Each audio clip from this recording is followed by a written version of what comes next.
Wrestling podcast never felt this great. Tables, ladders, chairs, they tell it all. From the highest highs to the lowest fall. Grit and glory tales from the ring. Every chant, every cheer they'll bring. Devon and the Duke bring the heat. Wrestling tales knock you off your seat. Tune in now, don't you be late. Wrestling podcast never felt this great. Brothers and sisters, welcome back. Welcome back to another exciting episode of the three-time award-winning podcast, Devon and the Duke, hosted by your main man, Duke Loves Wrestling, and of course, the five-time Hall of Famer, the YouTube sensation, the man that is so viral, you can put his name on anything and people are going to pay attention. Brother Devon Dudley, what's going on there, bro? Nothing much. I'm here at Chrysler dealership here in Melbourne, Florida. I'm trying to get my car fixed. Going on a little mini vacation. Just taking some time off, staying in the cabin. And I figured, what the heck, get my car dropped off, let them take care of it, and go from there. So I figured I'd do that. I got all this stuff going on today. I still got to go to the wrestling school and teach before I leave tonight. So it's a busy day for me today, man. It sure is. Damn, you're gonna need a clone or something like that to handle all that. Jesus. Oh man, it's a lot. And then on my way up to the Chrysler dealership, I was on Twitter, or I should say X, and they were showing a clip of the gimmick battle royal from WrestleMania 17. Man, I was popping in my car like a kid. It was great. It brought me back to the old days, man. The gobbledygooker, Sergeant Slaughter, and when Bobby the Brain Heenan made the reference, by the time the Iron Sheik gets down to the ring, it'll be WrestleMania 38. Oh, Incredible. Man. And to see, Incredible. to hear him and Mean Gene go at it like they did back in the day, it was great. Oh, God, it was such a good time, WrestleMania 17. I mean, that was my favorite WrestleMania out of all the WrestleManias I did. I mean, of course, the TLC match, the last one that we did that people thought was the best one out of everything, out of all the TLC matches. So, WrestleMania 17 will still hold so much in my heart and how much fun I had on that day. Now, who won that gimmick battle royal? Was that the Iron Sheik who won that? The Iron Sheik, it was the last two, here it is storyline-wise. The last two remaining was the Iron Sheik and Sergeant Slaughter. Wow. Talk about a blast from the past and storyline-wise. I'm telling you, that is a trip. Wow. But Sheik ended up winning that one, and he got a nice babyface pop on it. Oh, he got a huge pop. Listen, by the time, all those years came back when he was actually, with Sergeant Slaughter, during Slaughter's run as WWF champion, during that time, he basically was getting babyface pops because of his crazy antics and the things that he would say and the things that he would do. So it was like you always wanted to hear what the Iron Sheik was going to say, especially when it went off on Hogan. That jabroni, F him, and this and that. And then I heard a recent one that he did. On Andre. He couldn't stand Andre. But then I heard Bobby the Brain Heenan say in an interview that Andre didn't like Sheik. And that he would deliberately sit on him on purpose. And, he just didn't like the Sheik. He thought the Sheik took advantage of people in the ring. He was stiff and this and that. So Andre, who was the police officer back then of the ring and the company in the locker room at that time, if he didn't like you, brother, and you were in the ring with him, your day was hell. Yeah, because Andre not only was a wrestler, he was an agent too, wasn't he? I don't know. That's the first I'm ever hearing that, but I wouldn't be surprised. The reason why I say that is because the Freebirds were in the WWF for a drink of water, and it was Andre that ran them out.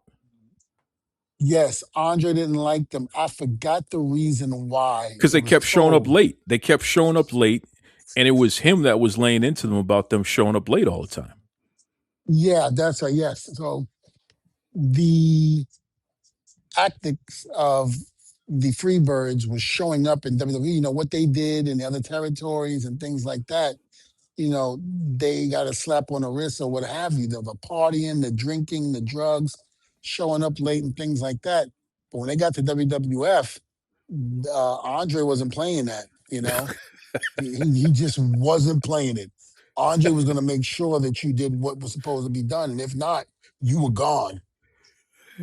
And listen, all love to Jamie Noble, all love to Hurricane, but if Andre the Giant tells you that he got a problem with you, what you going to say? You ain't going to mouth off to him.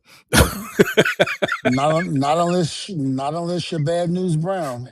Yeah, that's it. That's the only one who could get away with it. Because Bad News Brown is I probably the only man who could take him. Bad News Brown. So the story was, they were on the bus and this and that, and I think it was Andre, and I'm not sure if it was Hogan. Somebody was in the back with Andre, and I guess the N word was being used in the back. I don't know if it was deliberate. I don't know if, what have you, whatever it was. I don't remember. I know some racial things were being said, but they were doing it. They were doing it out, joking around. And Bad News took offense to that and asked them to stop.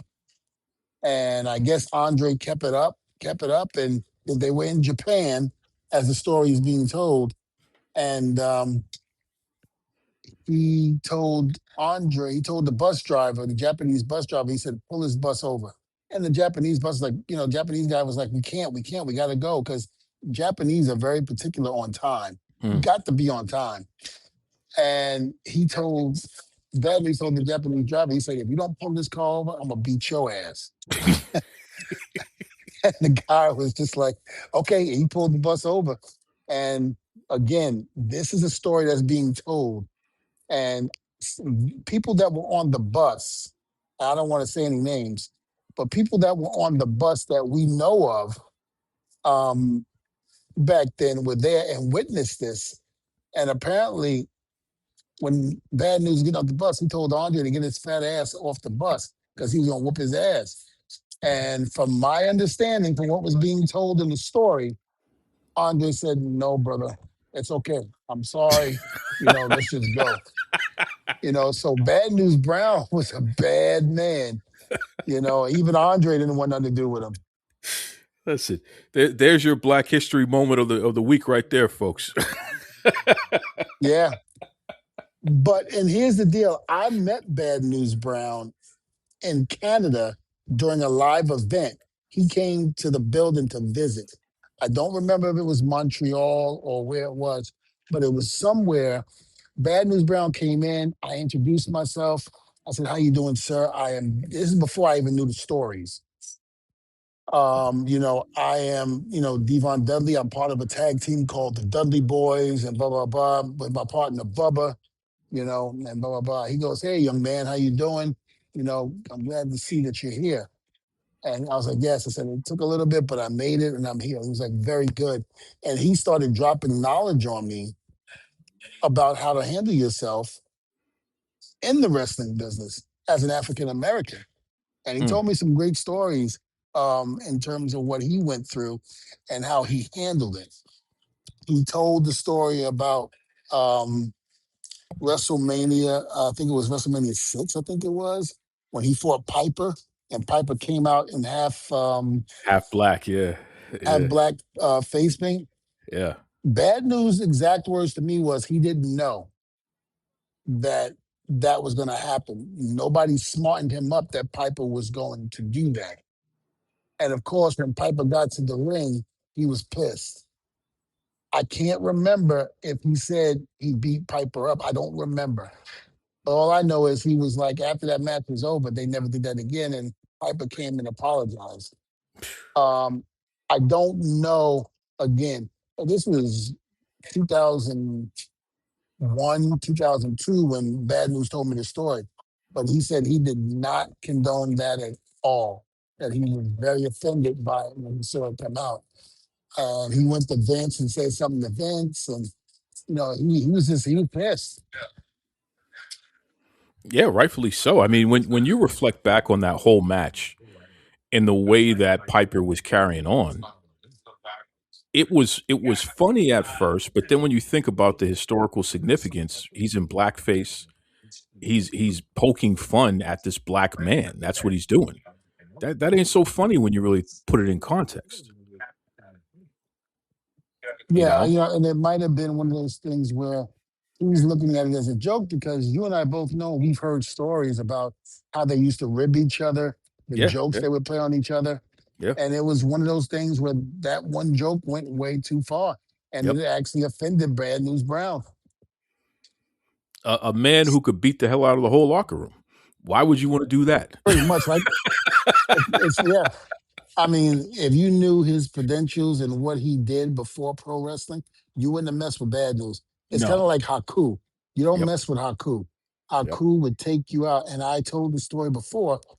We're in Japan, and it was a bunch of us: me, Jericho, Batista, Christian, um, Hurricane. It was a bunch of us. I'm not sure if Shane McMahon was there, but I remember these Marines. We were at a club called 911 in Tokyo. It was in Roppongi, which is a very, very popular place to go to when you're in Japan, especially near Tokyo. It's the party scene, so to speak. Mm, It's like Times Square. You never sleep, mm. you know? And we're at this club. These Marines come in and they're drunk. I mean, drunk off their ass, and they're messing with Jericho. And Jericho ain't no punk. Jericho is going to stand up for himself. And Jericho started getting, upset at these guys and so forth and so on. And next thing you know, somebody caught wind of it. Then the whole crew was summoned to come over there. And we all come over. And I remember the Marines were still getting mouthy. And next thing you know, we started, I think they threw the first blow. I'm not sure. I don't remember. But I believe they threw the first punch. And why did they do that? And next thing you know, we're all beating the hell out of these guys.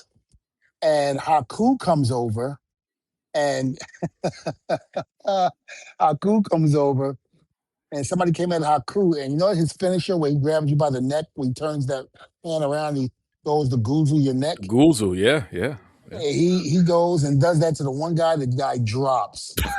I mean, drops. And then he does it to another guy. The guy drops. Bubba Jesus looks over and Christ. goes, Bubba looks over and goes, "Oh my God, it's a shoot move. You It's a really do. shoot. You really, yeah." He goes, "What the fuck?" He goes, "You've been doing that in the ring with us all this time, and it's for real. If you wanted to at any point in time, you could have dropped us like that." And meanwhile, we're fighting, and Bubba's noticing what Haku is doing, and he's like floored. He's just floored that Haku is just dropped with this one little thing that he does, and they go down. And it's like, what the hell? And I'm sitting up there going, I ain't ever messing with him. Not that I would ever anyway, but there's certain people in this business you don't mess with. Haku and Bad News was definitely one of them. Because the move is your index finger and your middle finger. You point your palm towards yourself, and then you bend the two fingers, and somehow in between those two fingers, you spread them. Somehow you manage to grab a person's Adam's apple and squeeze it. Right? Isn't that the whole point? Yes, that is the point. And apparently he was squeezing because he dropped him. That's amazing. Yeah, because he's cutting off their air passage. He's cutting off their windpipe, basically. Hmm. My God, I could have never Yeah, imagined it's that's a it's shoot it's move. crazy.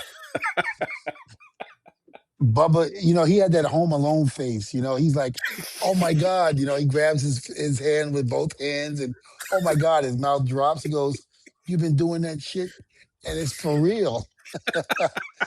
At any point in time, Haku could have taken us all out, and we would have never ever realized it. How good, how it was.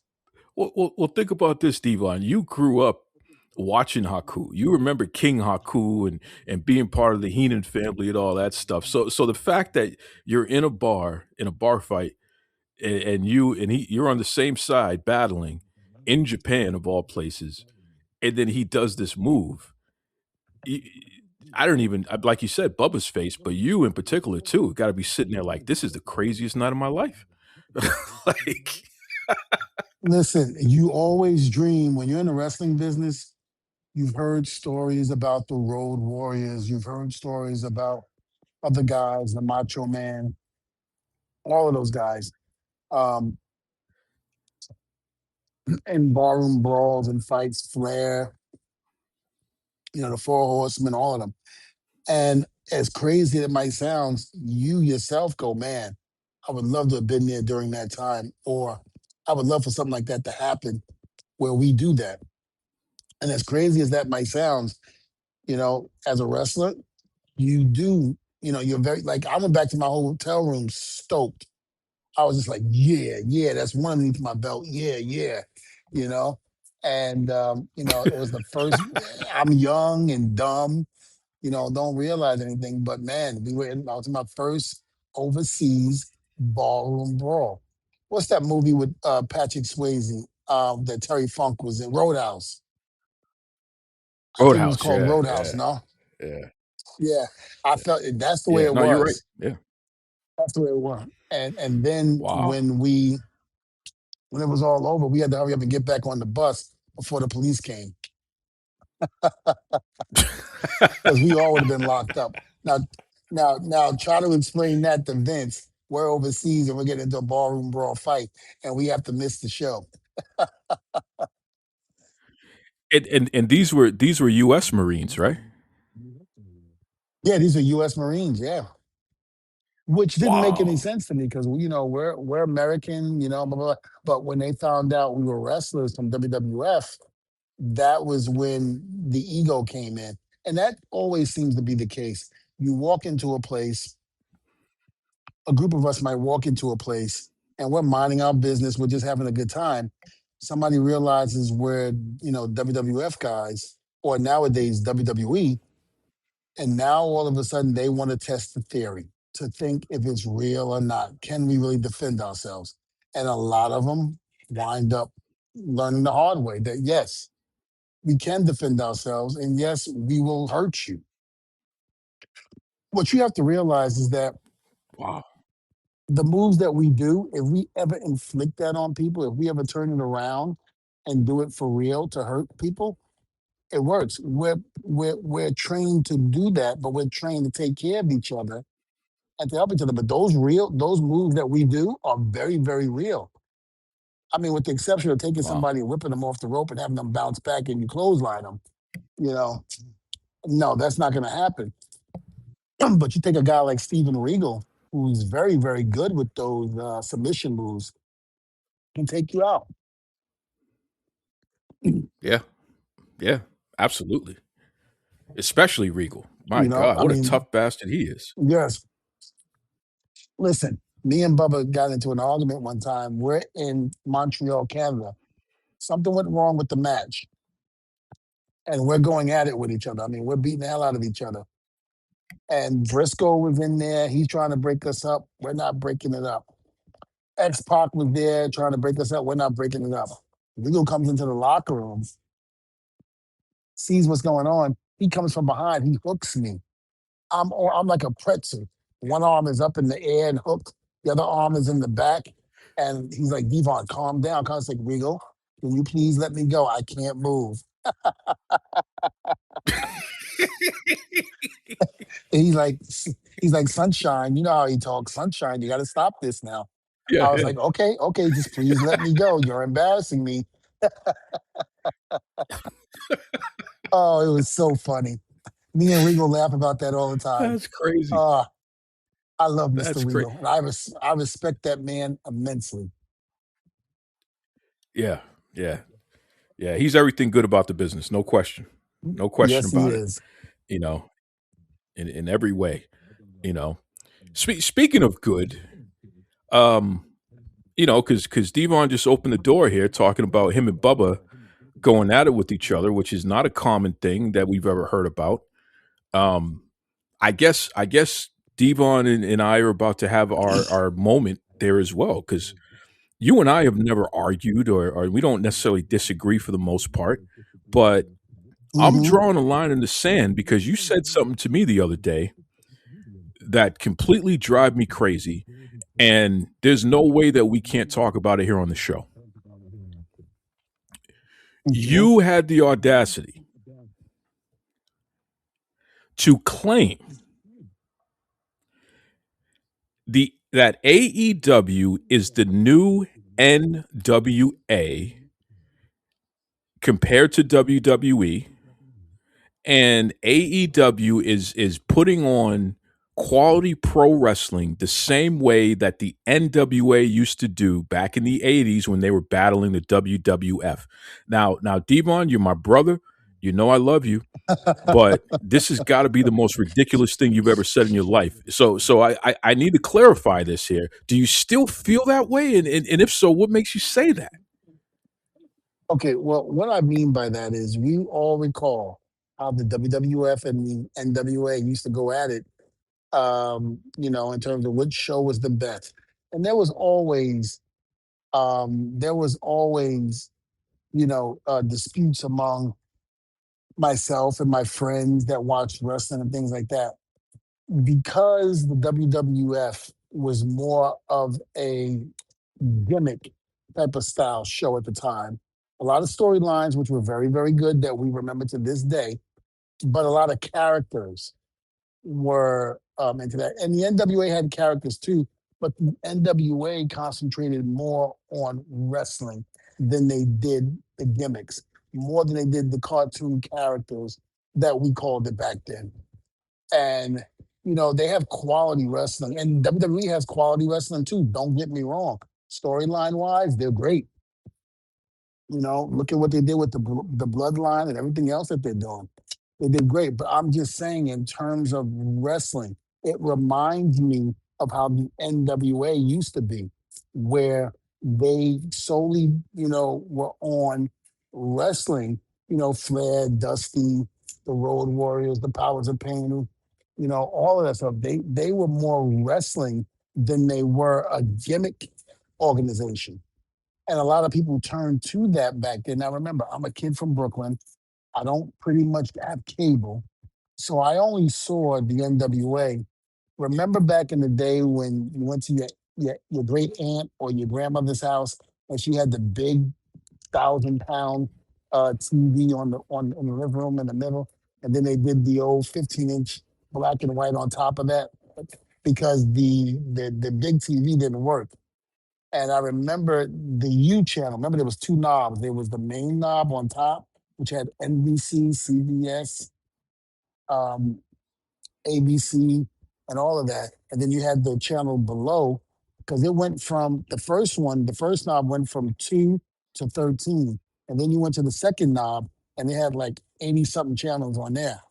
And every once in a while, I would go on there and I would see the NWA because we never really saw um, NWA unless you had TBS and you had cable. So my thing was, when I saw that right away, I was mesmerized by the WWF and the characters that they portrayed on there and the storylines that they had. I didn't know much about the NWA at all until I got older. And the feuds with Dusty Rhodes, the feud with him and Ric Flair, Nikita Koloff, the Koloffs, the Road Warriors, the Midnight Express, the Rock and Roll Express. I didn't know too much about it unless I got the magazines and I saw their pictures in the magazines. Because again, we didn't have cable back then. So the only thing that was given to us was the WWF at the time. But there was always, I would always hear from older teenagers that they preferred the NWA because of the wrestling and how they didn't really care for the cartoon characters that the WWF at the time was producing. And so when I make that comparison, I'm like, AEW concentrates more on their wrestling. There's no question about that. And they have great superstars in their organization that provides that. You have, you know, MJF. I mean, the list goes on and on. Briscoe. Now, Tommaso Ciampa. He's there now. Who had a great match with Briscoe, phenomenal match. Um, and then you have all the other guys that are on there. Will Ospreay. All that. But the one thing I will say is that it scares me, the bumps and the risks that these guys take over there.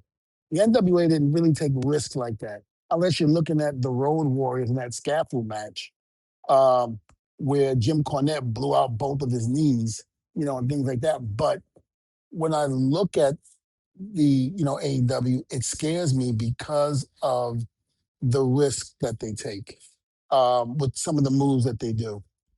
And that's the only thing that bothers me a little bit about that. But other than that, yes, I was comparing it to that. And again, the WWE has stepped up the bar tremendously with their wrestling and how they've done things, especially storyline wise. So when you combine the WWE with the story that they tell and the characters that the people are invested in, that still keeps them at the top of the heap. But again, I can't help but to make that comparison because a lot of diehard AEW fans love AEW for the wrestling, the matches that they have. And they're looking for AEW to put on a 5-star match just about every single time these guys get in the ring. That's the only reason why I was trying to make that comparison with with AEW and the NWA. It's just that what some people prefer. Some people prefer to go back to the old NWA days with wrestling, and then some people still love the WWE. So you have the best of both worlds. But I think it's great that this is going on. If anybody else agrees with me, there might be some people that don't. But if they do agree with me, it's like being back in the 80s all over again, but with different characters from different companies.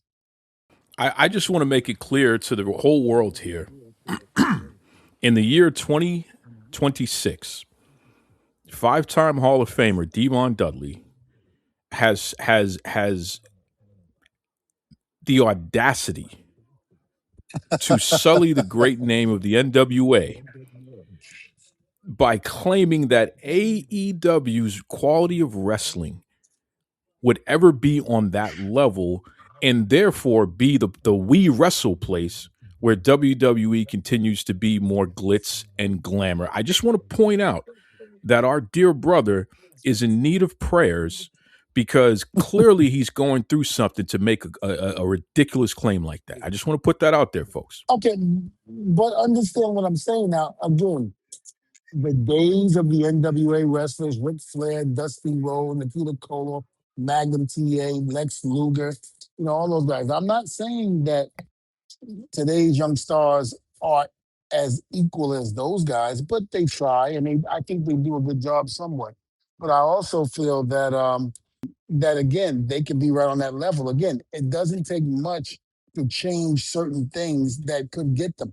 Again, when people watch AEW, what's the first thing they talk about in terms of their matches?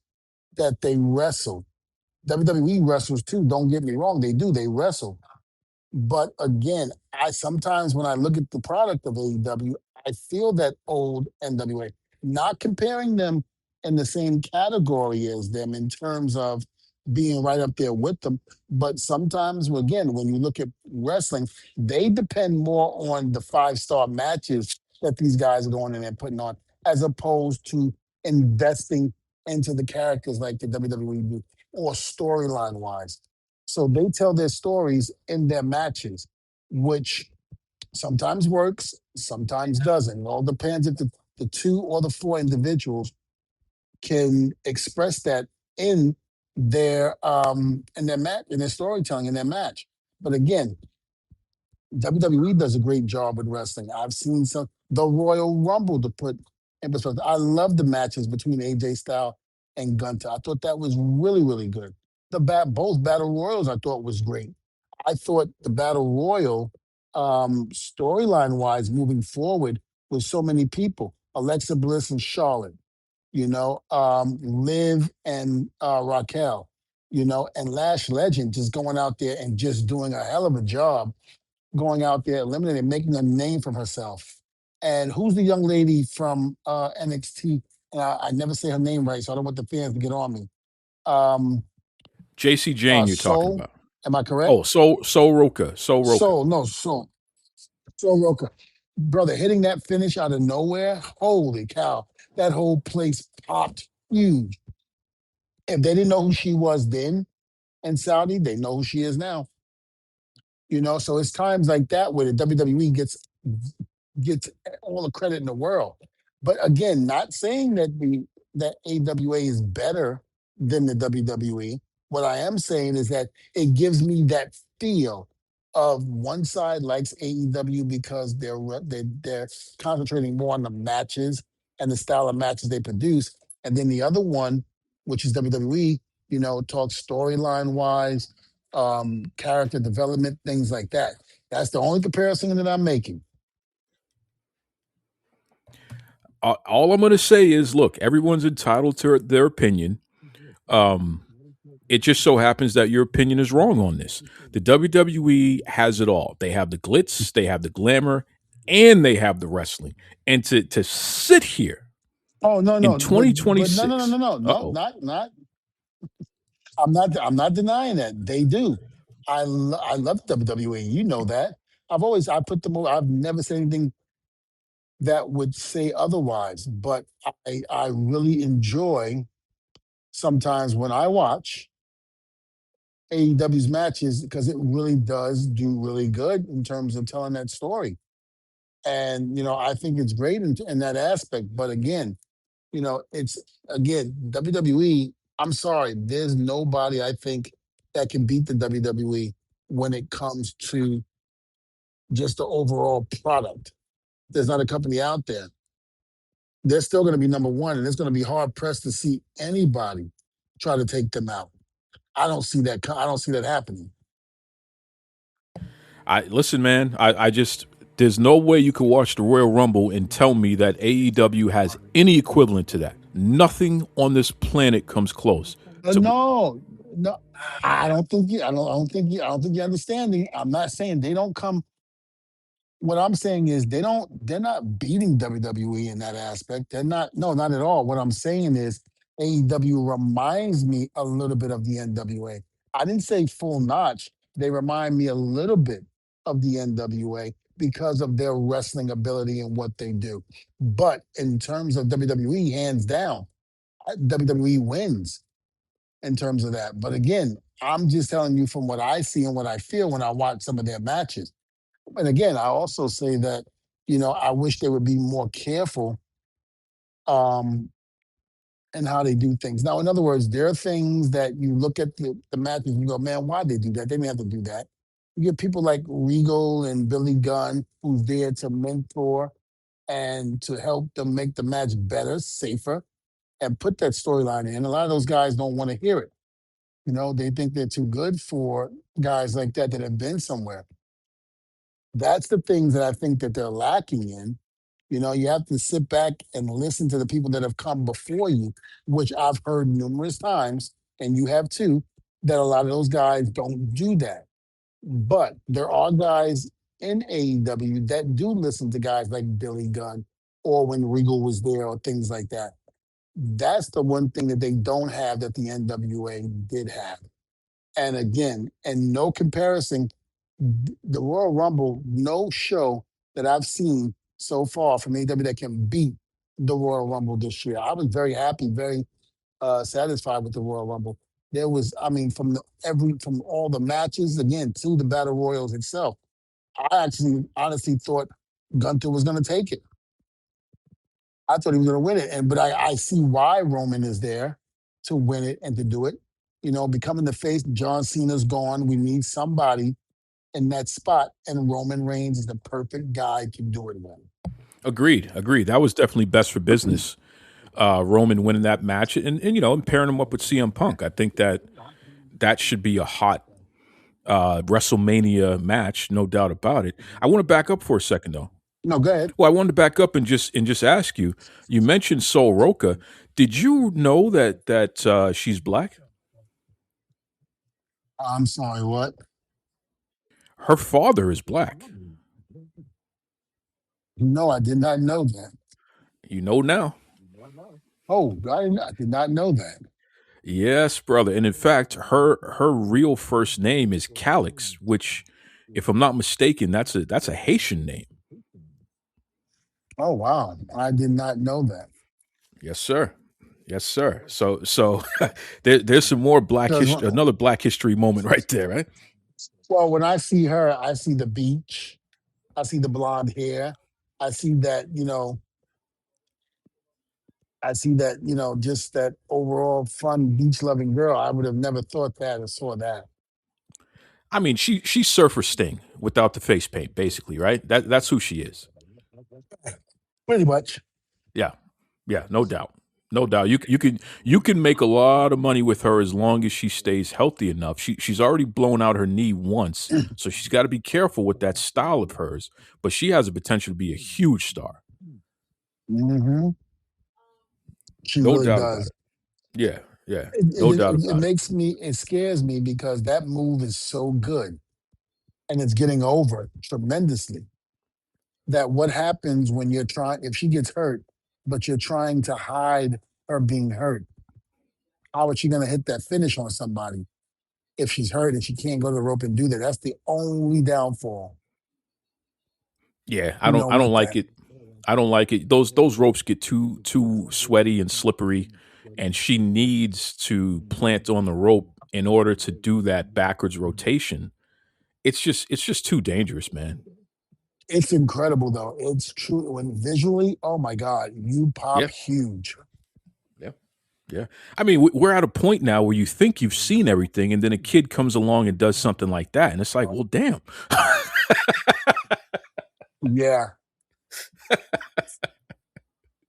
you know, it's like you see a move like that, and you don't even know how to process it. It's a video game move. Like literally, it's something Mhm. straight out of a video game. It really You know. is. Yeah, yeah, it's amazing. It's amazing. Well, listen, I guess we'll agree to disagree on that AEW NWA point there, but I'm watching you, brother Devon. I'm watching you. But no, and again, you got to understand, like I said, I'm not saying that they're Ric Flair or Dusty Rhodes. I'm just saying, when I watch the wrestling and how they do things, it reminds me of the NWA and how NWA, concentrated on wrestling. But again, NWA did storylines too. We have memorable storylines back in the day. Like I said, Flair and Dusty, which we still talk about to this day. The Road Warriors, the Powers of Pain, the Rock and Roll Express, the Midnight Express. Excuse me, so many memorable storylines. The Four Horsemen, so many memorable storylines that came out of that. And that to this day, we still talk about 30, 40 years later. That's one of the things I think they have to improve on if they're going to be on that same level. I think they're close to it in some of the fans' eyes, but I don't think they're there yet. But I think they're very close to it because, again, AEW is really known a lot of times for their wrestling. And again, WWE has everything. They're like the total package. They have wrestling, storyline, character development. They have everything. And I think that's one of the things that the AWA, that's one of the things that AEW I feel has to get on that same level. Yeah, I agree. And listen, I'm being a little tongue in cheek on this, folks, because there's no doubt that there's a lot of talented people in AEW that I respect and like a lot. Uh, Obviously, Bobby Lashley and Shelton Benjamin, Mercedes, aka Sasha Banks, Robin Renegade, Layla Gray. There's some really talented, good folks in that company, and signing Ciampa was huge because he is just fantastic. He is fantastic. But I'm just gonna put this out here, Devon. I think Triple H. This is the end result of you not giving Devon a hug on camera and pointing at him and taking the picture like you do the other superstars. So he might be feeling a kind of way about that, and that's why he's over here putting over the other side of the fence here because I don't know, man. I was very surprised. I was taken aback when he said that to me, and he means it. Oh, Jeez. you're so bitter right now. It's just like what you Listen, did to me with Oba. You don't want me to get in the ring with Oba. Man, listen, you know how much it took for me to get in the ring with the Hardys and to sit there and to take that swanton dive from Jeff? and you trying to put Yes. me in there with Oba. It's one that got a giant in itself. And man, I ain't ready for that knowledge. Now give me another year and a half. Okay, maybe get myself right, this and that. But man, I ain't trying to wrestle like that no more. You know, when you get older, the body tends to hurt and feel pain a lot more at 50 than it did at 20. Ain't that the truth? Ain't that the truth? You're not even 50, 42. Shoot, ain't that the truth? You know? Hmm. My God. But speaking of Oba, this was the big controversy that just happened a couple days ago on Raw, where he went out there and beat the daylights out of the Viking Raiders, who were not small guys.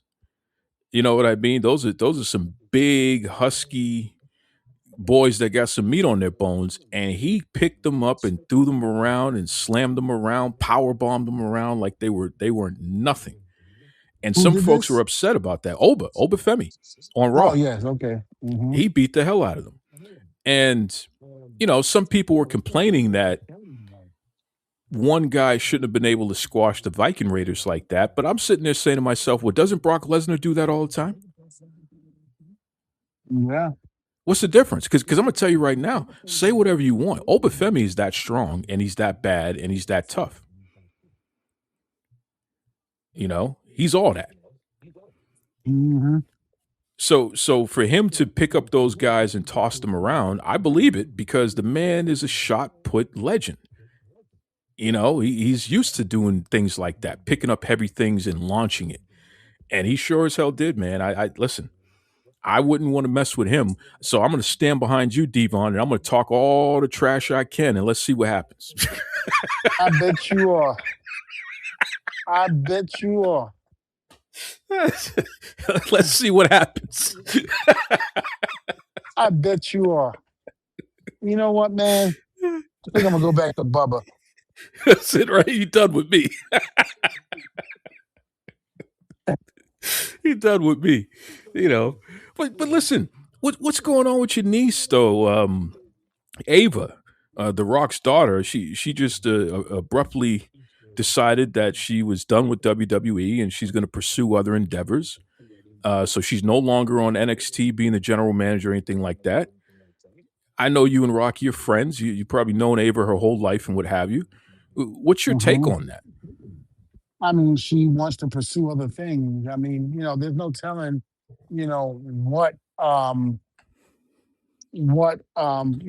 she sees when she's with her father and things like that, the opportunities that are out there.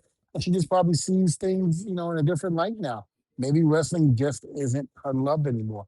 Maybe she wants to venture into movies or whatever.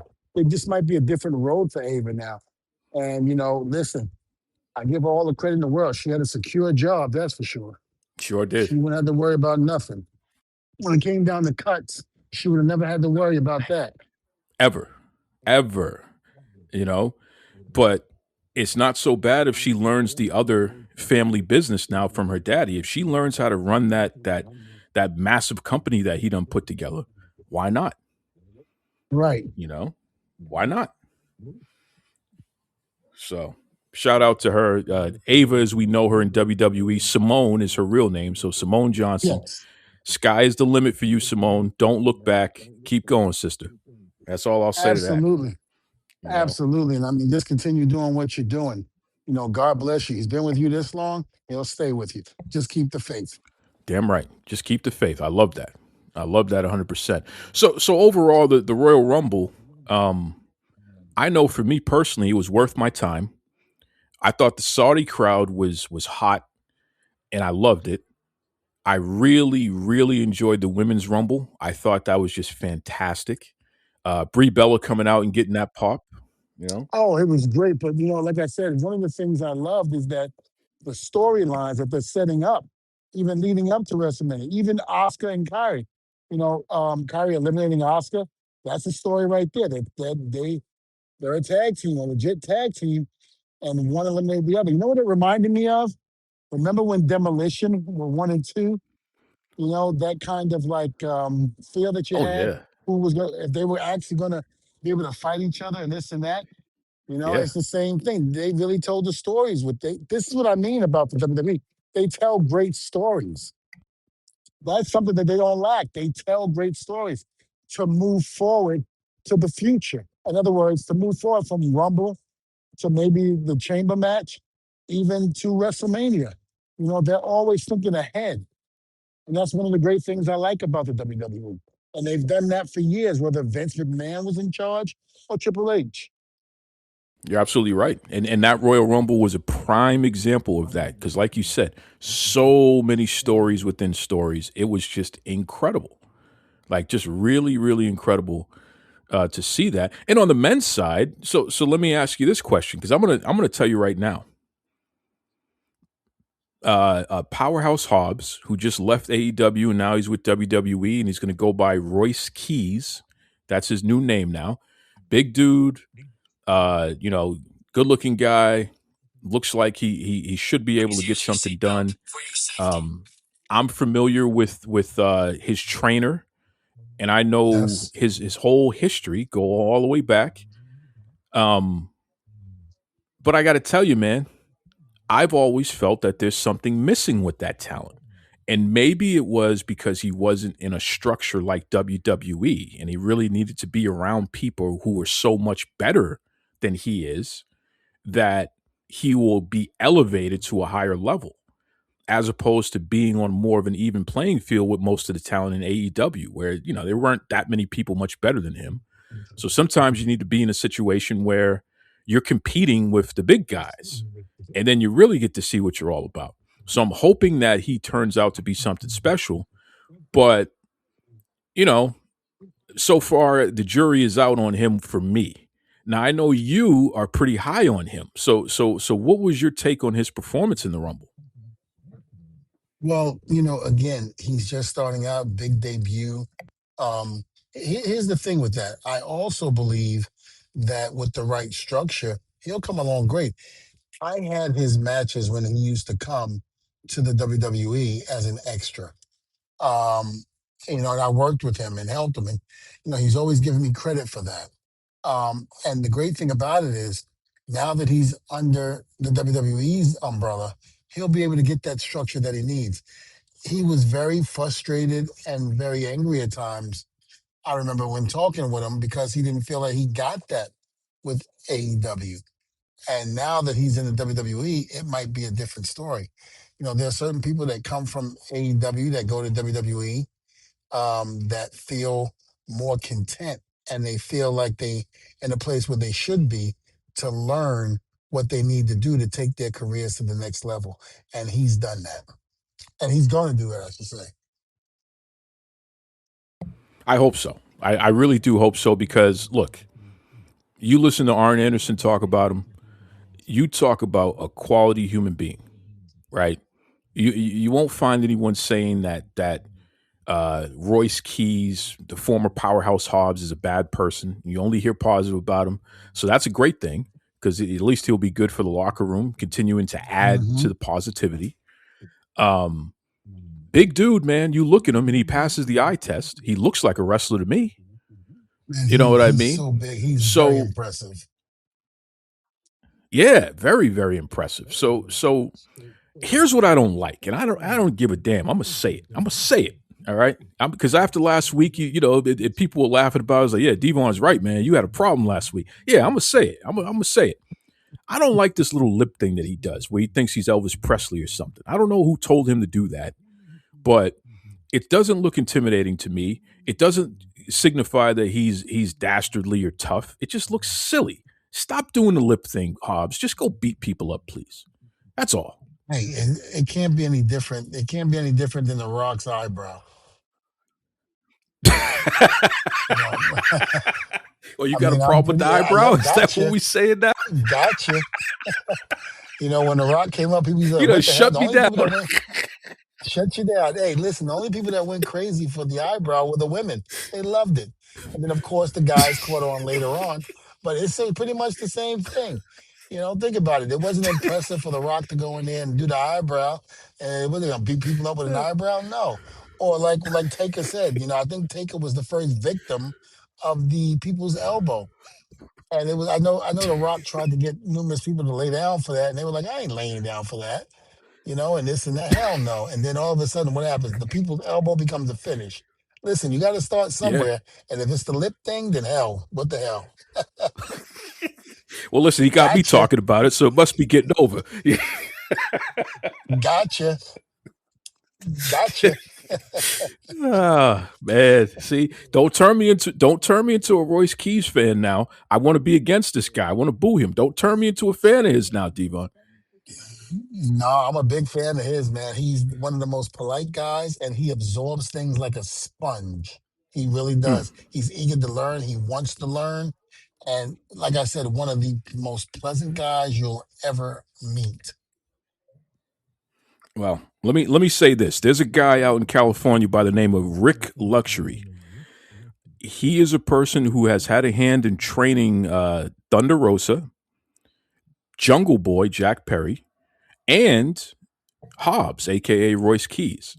So, ironically, all three of those talents come from the same training family tree, so to speak, out there on the West Coast. So, I know a lot about Hobbs's history. And again, like you just said, he's a good person. There is not a single soul that I've ever heard say anything negative about who he is as a human being. In fact, all you hear is how much people praise him for being just a really, really good person. So I will say this: Royce Keys, Hobbs, whatever. Nothing personal against you as a man. I know that you're a good person, but I'm gonna boo your ass to the cows come home until you stop doing that silly lip thing. I'm just I don't care what Devon said. I'm gonna boo you. All right, I'm gonna leave it there. That's right. That's right. I don't know who I'm gonna cheer over him, but I'm gonna boo him. All right. So Listen, all I'm going to say is the people's eyebrow. That's it. That's all I'm going to say. that was so good. You were right on time with that. That was so. I got no defense for that. It's such a. But the eyebrow is so ridiculous. It's so ridiculous, but it's so cool. It's so And cool. it got over like $1 million. It sure did. Do you remember when he did that people's elbow where, and he did it on the British Bulldog, Davy Boy Smith, where Yes. he actually slid because he was wearing dress shoes. He actually slid on the mat when he was running and still managed to deliver the people's elbow. Do you remember that? Oh, absolutely. Absolutely. Man, listen. You couldn't get cooler than that. You know, you No. couldn't get cooler than that. Just incredible. Anyway, brother Devon, you've basically I tried to go toe to toe with you, man, and you showed me something. You let me know that I'm an enhancement talent. I'm not ready for the main event yet, clearly. So Listen, let me put it to you this way. When you've been around Paul Heyman and you rode in the car with him for 5 years, you've been in meetings with Vince McMahon, you've been even traveling with Bubba for 25 years, you pick up a lot of stuff along the way. There's not too many people that can get me. I yeah, listen, I did what a that's lot a of fact. I did what a lot of people should do in this business. Keep your mouth shut, ears open, and your eyes open, and watch and listen to what's being told to you. I love it. I love it. Sage advice. Sage advice. Well, what's the best way everybody can keep up with you, brother? Oh, well, social media, of course, Testify Devon and my YouTube channel. So please like and subscribe to the channel. And please let me know your likes and comments down below as well. That's right. As always, Duke Loves Wrestling on X, on Facebook, Duke Loves Wrestling at gmail.com. Let me know what you think of the show. As you can hear, we just having a good time, man. And the best part about it is in a crazy world, the fact that I get to sit here with this Hall of Famer and laugh and reminisce and provide analysis for what's happening currently and everything else in between. The fact that we get to do this every week and you folks tune in and you're enjoying it, there's nothing better than this. This is the life. It really is. This is a life. So Oh, I appreciate all of you who tune in and who's sharing and all that good stuff there. You know. exactly. All right, it's Thank that you. time, brother. What do you got for us for the word of the week? Always listen to Devon because he knows what's best. Point in case, people eyebrow. Testify. Testify.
visit www.strictlyfortheculture.ca.